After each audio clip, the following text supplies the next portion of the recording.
قرآن مجید کی سورہ آل عمران کی ایک آیت آپ حضرات کے سامنے تلاوت کی ہے۔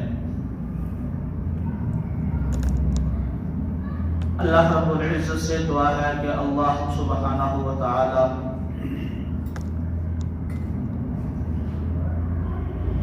حق سچ کہنے کے بعد صحیح معنوں کے اندر سمجھنے کے بعد اس پر عمل پیرا ہونے کی توفیق عطا فرمائے۔ پچھلے جمعہ المبارک میں آپ حضرات کے سامنے رسول اللہ صلی اللہ علیہ وسلم کی جماعت صحابہ کرام کا تذکرہ قرآن مجید کی آیات مبارکہ کے حوالے سے کر رہا تھا کہ جس کے اندر اللہ رب العزت نے پیارے پیغمبر صلی اللہ علیہ وسلم کی امت کے 3 طبقات کو ذکر کیا تھا۔ پہلا طبقہ مہاجرین کا، جن کا تذکرہ گزشتہ جمعہ المبارک میں آپ حضرات نے سماعت فرمایا تھا۔ دوسرا طبقہ انصار کا تھا کہ جن کے پاس رسول اللہ صلی اللہ علیہ وسلم اور ان کے صحابہ ہجرت کر کے مدینہ المنورہ آئے، اور آنے والوں کی جنہوں نے نصرت کی مالیت کے اعتبار سے، خاندان کے اعتبار سے، رہائش کے اعتبار سے اور فصل اور زمینوں کے اعتبار سے نصرت کرنے والے اس طبقے کو قرآن و حدیث کی روشنی میں انصار صحابہ کہا جاتا ہے، جن کے بارے میں اللہ کا قرآن کہتا ہے وَالَّذِينَ تَبَوَّأُوا الدَّارَ وَالْإِيمَانَ مِنْ قَبْلِهِمْ، کہ ان مہاجرین کہ جو مکہ المکرمہ سے مدینہ المنورہ ہجرت کر کے آئے، تو مدینہ المنورہ میں ان سے پہلے لوگ ایمان کے ساتھ رہ رہے تھے، اور پھر آگے اللہ رب العزت نے ان انصار کی صفات کا تذکرہ کیا۔ سب سے پہلی صفت یہ بیان فرمائی کہ یحبون من ہاجر الیہم، یہ مدینے والے ان سے محبت کرتے ہیں جو مکہ المکرمہ سے ہجرت کر کے آئے۔ تو پتہ چلا کہ پیارے پیغمبر صلی اللہ علیہ وسلم کے صحابہ کی عام شخصیت نہیں ہے، کوئی ان کا کردار، ان کا مقام کوئی معمولی نہیں ہے، بلکہ قرآن و حدیث کی روشنی سے یہ پتہ چلتا ہے کہ جو شخص اللہ کے رسول صلی اللہ علیہ وسلم کے صحابہ سے محبت کرتا ہے، قرآن کہتا ہے کہ وہ فضیلت والا ہے۔ قرآن کہتا ہے وہ فضیلت والا ہے، قرآن کہتا ہے وہ بلندیوں والا ہے، قرآن کہتا ہے وہ عروج والا ہے۔ اب مجھے بتاؤ، جو صحابہ سے محبت کرے، قرآن اس کو افضلیت کا سرٹیفکیٹ کما دیتا ہے، اور خود صحابہ کا مقام کتنا بلند ہوگا۔ فرمایا کہ یحبون من ہاجر الیہم ولا یجدون فی صدورہم حاجۃ مما اوتوا ویؤثرون علی انفسہم ولو کان بہم خصاصہ۔ یہ ایک اور فضیلت بیان فرمائی اللہ رب العزت نے انصار کی کہ جب مدینہ المنورہ کے قبائل جو قریب کے اندر آباد تھے، کچھ ایسے قبائل تھے جو بغیر جنگ کیے اپنے قبیلے کو چھوڑ کر کے چلے گئے، انہوں نے پیارے پیغمبر کے صحابہ اور رسول اللہ صلی اللہ علیہ وسلم کے ساتھ جنگ نہیں کی، بغیر جنگ کے، بغیر قتل و قتال کے، بغیر مزاحمت کیے ہوئے انہوں نے اپنے قبائل کو چھوڑا، اور قبائل کو چھوڑ کر کے دوسرے علاقوں کی طرف منتقل ہو گئے۔ اب جب ان قبائل کا دورہ رسول اللہ صلی اللہ علیہ وسلم نے کیا، تو وہ جو مال چھوڑ کر کے گئے تھے، وہ جو اپنا سارا ساز و سامان چھوڑ کر کے گئے تھے، وہ رسول اللہ صلی اللہ علیہ وسلم نے بطور فے مال اسے کہتے ہیں جو بغیر جنگ کے حاصل ہو جائے۔ ایک مال غنیمت ہوتا ہے، ایک مال فے ہوتا ہے۔ مال فے اسے کہتے ہیں کہ سامنے والوں کے ساتھ جنگ نہیں ہوئی، ان کے ساتھ قتال نہیں ہوا، ان کے ساتھ لڑائی نہیں ہوئی، ان پر حملہ کیا نہیں گیا، ان کو حملے کی اطلاع نہیں ملی، بغیر حملے کے، بغیر جنگ کے، بغیر لڑائی کے کوئی اگر بھاگ جائے جو اس کا مال بچتا ہے اس کو مال فے کہا کرتے ہیں۔ رسول اللہ صلی اللہ علیہ وسلم نے وہ مال منگوایا، ایک طرف مہاجرین بیٹھے ہیں، ایک طرف انصار بیٹھے ہیں۔ مہاجرین جو مکہ سے ہجرت کر کے مدینہ المنورہ میں آئے ہیں، پھر مہاجرین کو انصار والوں نے اپنی بیویاں تک دی، اپنی جگہ ان کو رہنے کے لیے دی، اپنی زمینیں ان کو کاشت کرنے کے لیے دی، یعنی کہ انصار نے مہاجرین کے ساتھ وہ ہمدردانہ سلوک کیا کہ قیامت تک کے لیے ان کی یہ مثال اور بھائی چارگی کی یہ مثال قائم رہے گی۔ اب مہاجرین جو تھے وہ انصار کے مال میں حصہ دار تھے۔ اب جب یہ مال فے ملا، رسول اللہ صلی اللہ علیہ وسلم نے انصار کو مخاطب ہو کر کے کہا، اور یارو اور میرے وفاداروں، میرا یہ مشورہ ہے، میرا یہ ارادہ ہے، میں آپ سے بھی مشورہ لینا چاہتا ہوں کہ یہ جو قبائل سے مال فے ہمیں ملا ہے، ان کو ایسے کر لیتے ہیں، اس مال کو ان مہاجرین کو دے دیتے ہیں اور یہ مہاجرین اس مال کو لے لیں گے اور اپنی جگہ بھی بنائیں گے، اپنی زمینیں بھی آباد کریں گے۔ آپ لوگ ان کو جو جگہ دی ہوئی ہیں وہ بھی لے لو، ان کو جو زمینیں دی ہوئی ہیں وہ بھی لے لو، یہ اپنے پاؤں پر کھڑے ہو جائیں گے، تمہارے اوپر بوجھ نہیں بنیں گے۔ تمہارا کیا مشورہ ہے؟ لیکن قربان جاؤں اللہ کے حضور کے ان صحابہ پر کہ وہ انصار کے سرداران کھڑے ہو گئے۔ ایک سردار اٹھ کے کہتا ہے، یا رسول اللہ آپ کا حکم ہے یا ہم سے مشورہ مانگ رہے ہیں؟ رسول اللہ صلی اللہ علیہ وسلم، کیا میرا حکم ہے؟ نہیں ہے، آپ سے مشورہ طلب کر رہا ہوں۔ آیا کہ اگر ایسا کر لیا جائے، دوسری صورت یہ ہے آدھا مال آپ کو دے دیں، آدھا مال ان کو دے دیں، لیکن پھر یہ رہیں گے آپ کے ساتھ ہی۔ معرفت القرآن والے نے لکھا ہے کہ جب رسول اللہ صلی اللہ علیہ وسلم نے الفاظ کہے، انصار کے سردار کھڑے ہو کر کے کہنے لگے، یا رسول اللہ اگر ہم سے مشورہ چاہتے ہو، ہمارا مشورہ یہ ہے کہ یہ سارا مال بھی ان کو دے دو، لیکن اس کے باوجود یہ ہماری ملکیت میں حصے دار رہیں گے۔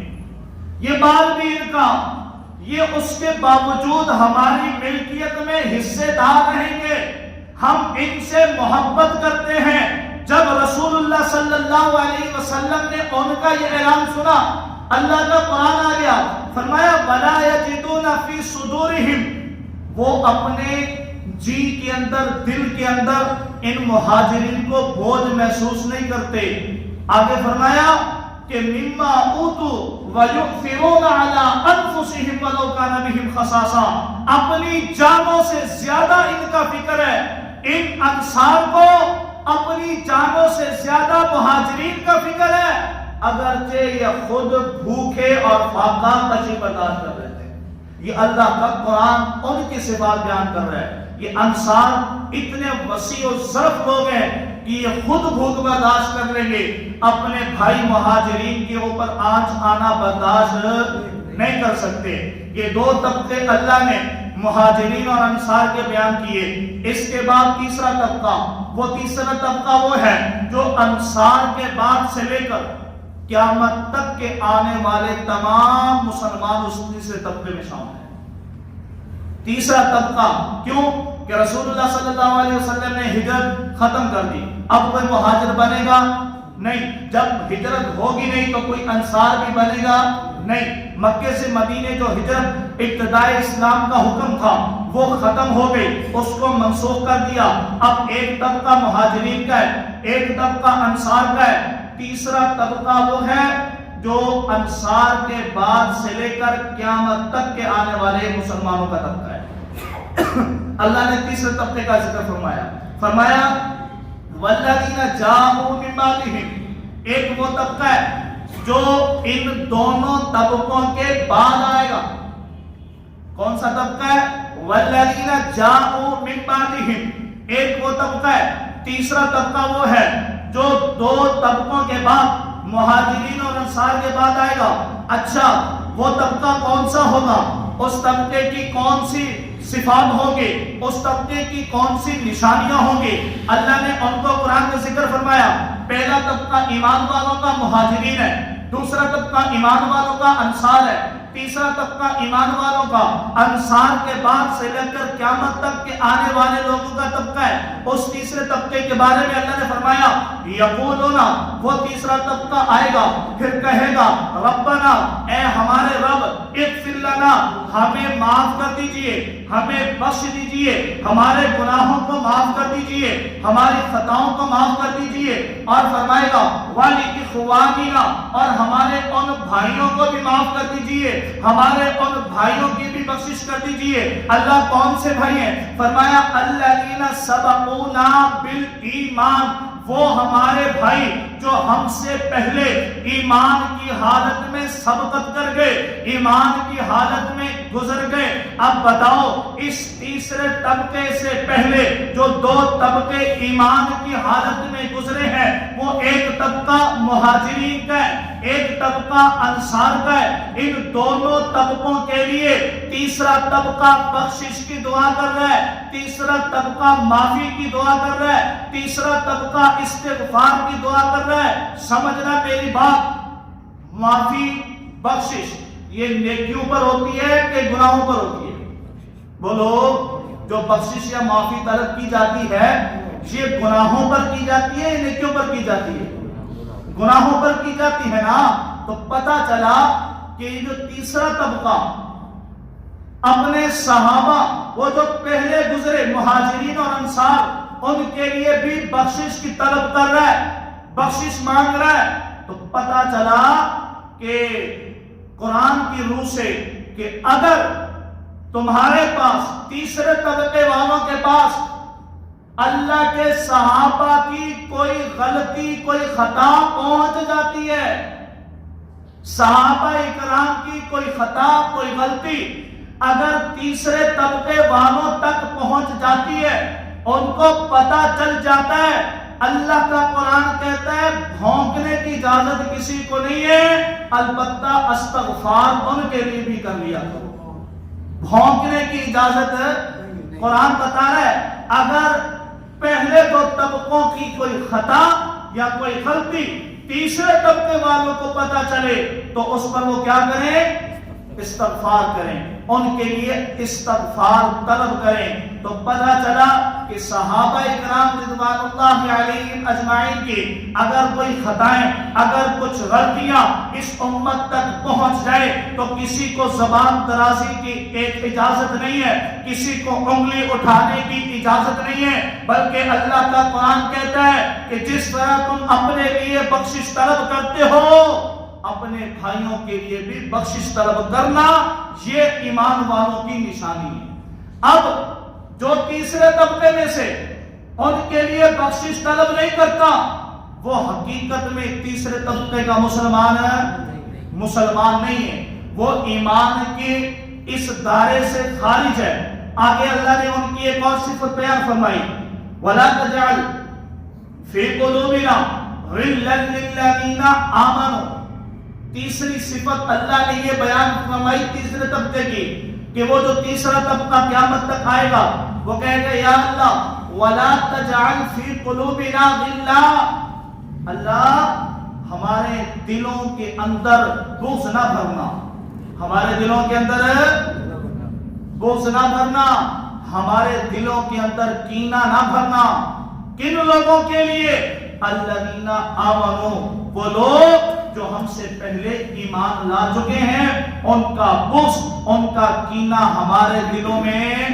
پتہ چلا کہ تیسرا طبقہ وہ ہے جن کے دل صحابہ کی محبت میں لبریز ہیں، صحابہ کے بغض سے پاک ہیں، اور جن کے دل صحابہ کی بغض سے بھرے ہوئے ہیں وہ اس تیسرے طبقے میں شامل ہو سکتا نہیں ہے۔ یہ قرآن کا عدل فیصلہ ہے، یہ قرآن کی اٹل بات ہے۔ اور یہ بات یاد رکھنا، میں نے پچھلے جمعے بتائی تھی کہ صحابہ کرام کی جو خطائیں ہیں وہ در حقیقت رحمت کی خطائیں ہیں، اس لیے کہ اللہ نے ان سے خطائیں کروا کر دین کی تکمیل کرنی تھی۔ اگر کسی صحابی سے غلطی نہ ہوتی تو رسول اللہ اس کی اصلاح نہ فرماتے، اور رسول اللہ صلی اللہ علیہ وسلم کی جو صفت ہے مصلح، اصلاح کرنے والی، وہ صفت ختم ہو جاتی۔ اللہ نے اپنے رسول کی صفت کو باقی رکھنا تھا، اس لیے صحابہ سے غلطیاں ہوئی ہیں، صحابہ سے خطائیں ہوئی ہیں، لیکن اس کا مطلب یہ نہیں کہ 1400 سال کے بعد آ کر کے کوئی صحابہ کے تقدس پر انگلی اٹھائے، کوئی صحابہ کی آبرو پہ انگلی اٹھائے، کوئی صحابہ کے کردار پہ انگلی اٹھائے، کوئی صحابہ کی سیرت پہ انگلی اٹھائے۔ کیوں کہ اللہ کا قرآن ایک دوسری جگہ پر بڑے واضح اور صاف انداز میں کہتا ہے لقد من اللہ علی المؤمنین، کہ تحقیق اللہ نے احسان کیا ایمان والوں پر۔ کس پر کیا؟ اب بتاؤ کہ جب رسول اللہ صلی اللہ علیہ وسلم کا دور تھا اور قرآن اتر رہا تھا، اس وقت ایمان والے کون تھے؟ اس وقت ایمان والے صحابہ تھے۔ سورہ آل عمران کے اندر اللہ رب العزت نے ان صحابہ کرام کا یہ تذکرہ اس انداز سے بیان فرمایا لقد من اللہ علی المؤمنین، اللہ نے احسان کیا ایمان والوں پر۔ اب توجہ کرنا، اللہ نے ہر چیز انسانوں کو دی ہے، پوری کائنات اللہ نے انسانوں کے لیے بنائی ہے، اللہ نے کسی چیز کا احسان نہیں جتلایا، احسان نہیں جتلایا۔ لیکن جب رسول اللہ صلی اللہ علیہ وسلم کو مبعوث فرمایا تو اللہ احسان جتلائے، فرمایا لقد من اللہ، تحقیق کہ اللہ نے احسان کیا ایمان والوں پر، اذ بعث فیہم رسولا، کہ ان کے اندر ایک رسول کو بھیجا، من انفسہم، جو انہی میں سے ہے، وہ رسول آیا۔ پھر رسول اللہ صلی اللہ علیہ وسلم نے جو آ کر کے کام کیے، اللہ نے ان کاموں کا تذکرہ فرمایا یتلو علیہم آیاتہ، وہ تلاوت کرتا ہے ان پر میری آیات کو، وَيُزَكِّيهِمْ، اور ان کو پاک کرتا ہے، وَيُعَلِّمُهُمُ الْكِتَابَ وَالْحِکْمَةَ، اور ان کو حکمت اور کتاب اور دانائی کی باتیں سکھاتا ہے۔ اس سے پہلے وَإِن كَانُوا مِن قَبْلُ لَفِي ضَلَالٍ مُبِينٍ، اس سے پہلے وہ سارے کے سارے واضح اور کھلی گمراہی کے اندر تھے۔ اب توجہ کرنا، رسول اللہ صلی اللہ علیہ وسلم آئے، اللہ نے اپنے رسول کی ذات سے جن لوگوں کو فائدہ پہنچا ان صفات کا تذکرہ کرتے فرمایا وَيُزَكِّيهِمْ، یہ رسول آئے ہیں، ان کے آ کر کے ان صحابہ کو، ان لوگوں کو پاک کیا ہے۔ اب پاک کرنا دو طرح کا ہوتا ہے، کتنے طرح کا؟ ایک ہوتا ہے ظاہری طور سے گندگی ہٹانا، ایک ہوتا ہے باطن کو پاک کرنا۔ اب ظاہر سی بات ہے کہ انبیاء کا کام یہ تو نہیں تھا وہ کسی کے ظاہر کو پاک کرے، کسی کے ظاہر میں لگی ہوئی گندگی کو دور کرے، بلکہ انبیاء کا کام یہ تھا کہ وہ انسان کے اندر کو بدلتے تھے، وہ انسان کی اندر کی غلاظتوں کو نکالتے تھے، وہ کفر اور شرک سے بھرے ہوئے دلوں کو صاف کرتے تھے۔ رسول اللہ صلی اللہ علیہ وسلم نے بھی آ کر کے صحابہ کرام پر محنت کی، اور محنت کر کے ان کو صاف کیا، ان کو پاک کیا، ان کو مصفا کیا، ان کے تقدس کو اور ان کی جو ہے اندر کی ساری خرابیوں کو ختم کر کے بالکل پانی کی طرح صاف اور شفاف کر کے کھڑا کر دیا۔ اب کہنے والے نے کہا کہ جناب یہاں اس سے مراد سارے صحابہ نہیں ہیں، بلکہ اس آیت سے مراد حضرت علی ہیں، کہ رسول اللہ نے صرف حضرت علی کو پاک کیا تھا، باقیوں کو پاک نہیں کیا تھا۔ میں نے کہا اگر حضرت علی ہیں تو پھر تیری کتابوں میں لکھا ہے حضرت علی تو روز اول سے پاک تھے، وہ تو کبھی گمراہ ہوئے ہی نہیں تھے۔ اب جو گمراہ ہوا ہی نہیں ہے اس کو پاک کیا جا سکتا ہے، اس کو راہ راست پر لایا جا سکتا ہے۔ یہ جو پاک کیا ہے یہ کن لوگوں کو کیا ہے جو اس سے پہلے کیا تھے کہ شرک اور کفر کی بیماریوں سے ناپاک تھے، شرک اور کفر کی بیماریوں سے ناپاک تھے، لیکن رسول اللہ صلی اللہ علیہ وسلم نے آ کر کے ان پر محنت کی. رسول اللہ صلی اللہ علیہ وسلم نے پاک کیا وَيُزَكِّيهِمْ کہ ان کو ان کا تزکیہ کر کے ان کے باطن کو، جو باطن کے اندر کفر، شرک، بت پرستی، ایک دوسرے کے خلاف لڑائیاں، بغض، کینہ، اس ساری چیزوں کو ختم کر کے ان کے دلوں کو شیشے کی مانند صاف کیا. اور وہ صاف جن کا کیا تھا وہ صحابہ تھے، صرف حضرت علی نہیں تھے. اب توجہ کرنا، رسول اللہ صلی اللہ علیہ وسلم کے بارے میں اس قرآن کی آیت کے بارے میں اگر یوں کہا جائے کہ صرف حضرت علی کو پاک کیا تھا تو رسول اللہ صلی اللہ علیہ وسلم کی شان کم ہوتی ہے.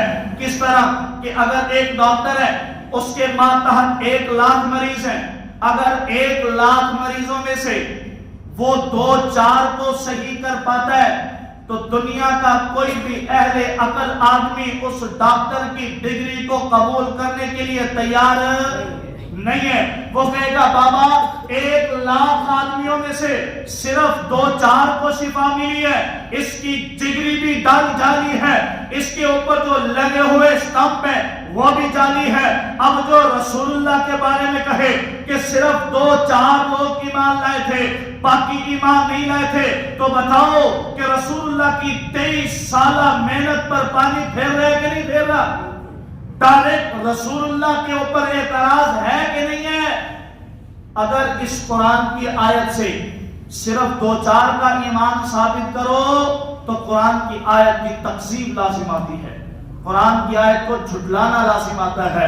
ارے یہ تو صحابہ تھے جن کو براہ راست رسول اللہ صلی اللہ علیہ وسلم نے پاک کیا. آج 1400 صدی کے بعد کوئی آ کر کے کہتا ہے کہ جناب میں فلاں سرکار کا مرید ہوں، میں فلاں سرکار کا جو ہے وہ چاہنے والا ہوں، تو دنیا بطور حیرت اور تعجب کے رشک کرتی ہے یہ فلاں سرکار کا مرید ہے، یہ فلاں سرکار کا مرید ہے، اس کا تعلق فلاں سرکار کے ساتھ ہے، اس کا تعلق فلاں سرکار کے ساتھ ہے. لیکن رسول اللہ صلی اللہ علیہ وسلم کے صحابہ وہ ہیں جن کا تعلق براہ راست رسول اللہ صلی اللہ علیہ وسلم کے ساتھ ہے. آؤ وہ مکے میں دیکھو تو رسول اللہ کے مرید کھڑے ہیں، وہ بدر میں دیکھو رسول اللہ کے مرید کھڑے ہیں، احد میں دیکھو رسول اللہ کے مرید کھڑے ہیں، تبوک میں دیکھو رسول اللہ کے مرید کھڑے ہیں، مدینے میں دیکھو رسول اللہ کے مرید کھڑے ہیں، سب رسول اللہ کے مرید ہیں.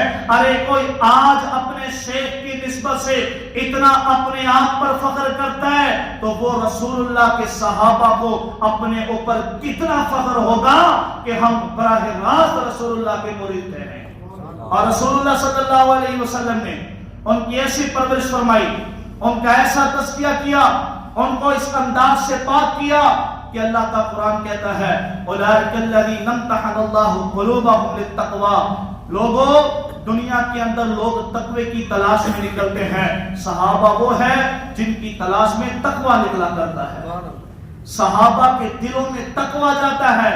ہم اپنے دلوں میں تقوی لانے کے لیے تصوف کے سلسلے میں جاتے ہیں، پیر مریدی کا ایک سلسلہ شروع کرتے ہیں، لیکن رسول اللہ صلی اللہ علیہ وسلم کے صحابہ وہ ہیں کہ جن کا دل تقوی سے بھرا ہوا ہے اور جن کے شب و روز رسول اللہ صلی اللہ علیہ وسلم کی زندگی کے ساتھ جڑے ہوئے ہیں، جن کا اٹھنا اور بیٹھنا رسول اللہ صلی اللہ علیہ وسلم کے ساتھ ہے، جنہوں نے رسول اللہ صلی اللہ علیہ وسلم کے دین کو لے کر کے دنیا کے کونے کونے تک پہنچایا. آج دنیا کے ہر خطے کے اندر اگر دین کی باتیں ہیں، دین کے چراغ ہیں، یہ صدقہ میرے نبی کے صحابہ کا ہے. آج ان صحابہ کی محنت سے بننے والی جماعتیں ہیں. کوئی جماعت جناب کوئی دین کا کام کر رہی ہے، کوئی جہاد کا کام کر رہی ہے، کوئی تبلیغ کا کام کر رہی ہے. در حقیقت یہ سارے کام رسول اللہ صلی اللہ علیہ وسلم کے جماعت کے تھے. آج تبلیغی جماعت عالمی سطح پر بینڈ کی جا رہی ہے. حکومت سعودی عربیہ کے ابن سلمان نے پابندی لگائی کہ جناب یہ جماعت اس ملک کے اندر نہیں آئے گی. کیا وجہ ہے؟ ان کے نظریات اچھے نہیں ہیں، ان کے عقائد اچھے نہیں ہیں. آج تک وہ لوگ جو ہمارے خلاف پروپیگنڈے بناتے تھے کہ جناب سپاہ صحابہ والوں کو سعودی عرب تعاون کرتا ہے، سپاہ صحابہ والوں کو سعودی عربیہ جو ہے وہ ان کی پشت پناہی کرتی ہے، ہم اتنے سخت گیر موقف ہیں کہ ہماری وہ پشت پناہی کریں گے، لیکن دیکھو اگر وہ ہماری پشت پناہی کر رہے ہوتے تو آج جو تبلیغی جماعت ہے جن کا کسی کے ساتھ جھگڑا بھی نہیں ہے، بے شک کہ وہ حق کی بات کرتی ہے لیکن کسی کے ساتھ اختلاف نہیں رکھتی، اس کے باوجود ان کو وہاں بین کر دیا گیا، اس کے باوجود ان کو وہاں جانے نہیں دیا جا رہا۔ پتا چلا کہ ہماری پشت پناہی کوئی نہیں کر رہا، اگر کرتا ہے تو صحابہ کا صدقہ ہے اور اللہ کا بھروسہ ہے۔ اس لیے کہ اس جماعت کے اندر بالخصوص تبلیغی جماعت علماء نے بڑی جدوجہد اور کوششیں کی ہیں کہ کسی نہ کسی طریقے سے یہ بات ان تک سمجھ میں آ جائے، لیکن اس جماعت کی بڑی قربانی ہے، ان قربانیوں کو دریغ نہیں کرنا چاہیے، نظر انداز بھی نہیں کرنا چاہیے۔ جب دنیا کے اندر ظلم و ستم عام ہو رہا تھا، مولانا الیاس رحمہ اللہ تعالیٰ نے ایک بنیاد ڈالی تھی، اس وقت یہ جماعت علماء پر مشتمل تھی، چند لوگوں نے مل کر کے اس جماعت کی بنیاد رکھی کہ جی جناب کوئی ایسی جماعت ہو جو لوگوں کو بھلائی کی طرف لائے، لوگوں کو برائی سے منع کرے۔ ان کا اخلاص تھا، ان کی اخلاص کی وہ یاد رکھنا، جماعتیں ہمیشہ اخلاص کی بنیاد پر اٹھا کرتی ہیں، جس جماعت کی جڑوں کے اندر اخلاص نہیں ہوتا وہ آگے چل کر کے جماعت کا نام و نشان مٹ جاتا ہے، لیکن جس جماعت کے رگوں میں اخلاص کا عظیم ایک پیکر ہوتا ہے وہ جماعت دنیا کے کونے کونے تک جاتی ہے۔ اس کے اندر مولانا الیاس رحمہ اللہ تعالی علیہ کا بڑا اخلاص تھا، فکر تھی، دل کے اندر ایک امنگ تھی کہ کسی نہ کسی طریقے سے یہ امت جہنم سے جانے کے بجائے جنت میں جانے والی بن جائے۔ چند لوگوں پر مشتمل اس جماعت کا کام کیا، آج دنیا کے خطے خطے میں اس جماعت نے رسول اللہ صلی اللہ علیہ وسلم کے کلمے کو پہنچانے میں عظیم کردار ادا کیا ہے۔ ظاہری بات ہے انسان ہے، کوتاہیاں، کمیاں، کمزوریاں ہر جماعت کے اندر پائی جاتی ہیں، لیکن ایک بات یاد رکھنا، جس جماعت کو دیکھو کہ ان کی بھلائی ان کے شر پر غالب آ رہی ہے، ان کی بھلائی ان کی کمزوریوں سے زیادہ ہے، تو سمجھ لینا وہ جماعت حق پر ہے، سمجھ لینا وہ جماعت حق والی ہے۔ اس لیے آج اس جماعت پر یہ جو لگا ہوا بینڈ ہے، ساری جماعتیں اس کے خلاف برسر میدان ہیں۔ انشاءاللہ العزیز جلد ہی اس کا کوئی سد باب بھی نکلے گا، اور آنے والا مہینہ 22 جماعت ثانی کے حوالے سے بھی انشاءاللہ العزیز ہم اگلے جمعے سے سیدنا صدیق اکبر رضی اللہ تعالیٰ عنہ کی خلافت اور سیرت پر یہاں ہر جمعے کے لحاظ سے باتیں شروع کریں گے۔ اللہ رب العزت ہم سب کو صحیح معنوں کے اندر بیان کرنے کی اور اس کے بعد عمل کرنے کی توفیق عطا فرمائے۔ آئندہ جمعۃ المبارک سے خلافت کے عنوان سے ہم یہاں جو ہے وہ تقریر کا آغاز کریں گے، پھر 2-4 جمعے تک وہ بات چلے گی، پھر 22 جماعت ثانی تک ہم اس بات کو لے کر چلیں گے۔ اللہ رب العزت ہم سب کو سمجھ کر اس پر عمل پیرا ہونے کی توفیق عطا فرمائے۔ وما علینا الا البلاغ المبین۔